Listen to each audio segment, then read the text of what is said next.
iyadoo dalka oo dhan maanta si weyn looga dabaaldegayo munaasabada xuska 18 May ee sanad guuradii 23aad ee ka soo wareegtay Koonfurta Jamhuuriyadda Soomaaliland ayaa waxa maanta si weyn looga dabaaldegay magaalada Boorame iyadoo bulshada reer Boorame oo dabaaldegaasi kala qayb galay wafdi ballaaran uu hogaaminayo madaxweyne ku-xigeenka Soomaaliland oo ka mid ahaayeen xubno ka tirsan wasiirada xukuumadda Soomaaliland xildhibaano madaxda heer gobol iyo degmo ee gobolka Awdal wax garad qoonyahan salaadiin hoggaanka dhaqanka iyo bulshada qaybaheeda kala duwan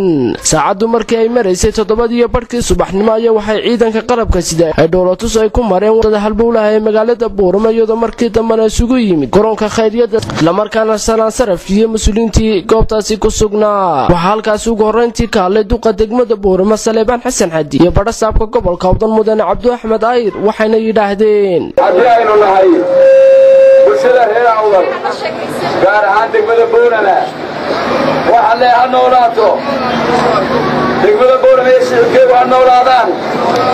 waxaan aad uga mahadnaqayaa sida wanaagsan ee isku abaabuseen maanta waxaan u dabaaldegaynaa sanad guuradii 23aad waxaan hambalyeynaya shacabka reer Soomaaliland iyo dowlad kasta ay joogaan inay sanadkiisa ku ciidaan wasiirka xanaanada xoolaha ee Soomaaliland Dr. Cabdu Awtaahir Sayna munaasabadaasi ka hadlay ayaa waxa hadaladiisii kamid ahaa maanta dadkii waxay muujiyeen shacabweynaha reer Boorame farxad iyo dabaaldeg aad u ballaaran ilaa shalaysa markii aan soo galnay ilaa saaka shacabweynaha dabaaldegaas maantii waxa halkaasi ka hadlay madaxweyne ku-xigeenka Soomaaliland Injineer Cabdiraxmaan Cabdilaahi Ismaaciil Shire Saylici ayaa waxa ugu horeyntii uu ka hadlay qiimaha ay leedahay munaasabada xuska 18 May maanta waa maalin weyn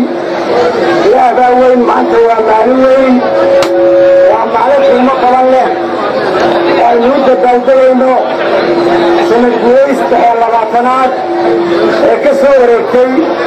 Koonfurta Jamhuuriyadda Soomaaliland waxaa maanta dhammaanteen farxad inoo ah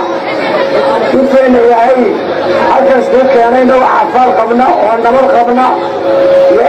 inta kale reer Soomaaliland ee daafaha caalamka iyo dalka gudihiisa ku dabaaldegaysa ee nasiib maanta u heshay waxaa dhammaanteen inoo farxada maanta inagoo nabad qabna caafaal qabna qaskuul nimaadno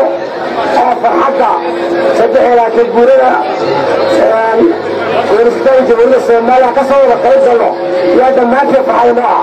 madaxweyne ku-xigeenka Soomaaliland Injineer Saylici ayaa waxa kale oo uu ka hadlay ictiraafka Soomaaliland iyo horumarka dalka ka socda inuu yahay mid lagu tartamayo waxaynu jeednaa ama soo baxayna iyo waxaynu haatiraynaa lagu bixinaa inuu khashka lagu leeyahay waxaan ku soo caalamka in qadiyada Soomaaliland taagna laga noqonayn in qadiyada Soomaaliland taagna laga noqonayn caalamka tusbo in ay qaran jiro oo nooc banaan mudane madaxweyne ku-xigeenka Soomaaliland oo weeliyaan wasiirka xanaanada xoolaha iyo biyaha iyo madaxda heer gobol iyo heer degmo ay socod ay ku mareen suuqyada Boorame iyadoo bulshada reer Boorame ay ku tilmaameen madaxweyne ku-xigeenka Injineer Saylici inuu noqday madaxweynihii ugu horeeyay ee socod ku mara shaariciyada magaalada Boorame iyadoo madaxweyne ku-xigeenka Soomaaliland uu dhinaca kalena uu booqday dhakhtarka Alxayaat soo halkaasina uga duceeyay bukaankii goobtaasi ku sugnaa inuu Ilaahay siiyo caafimaad sareeca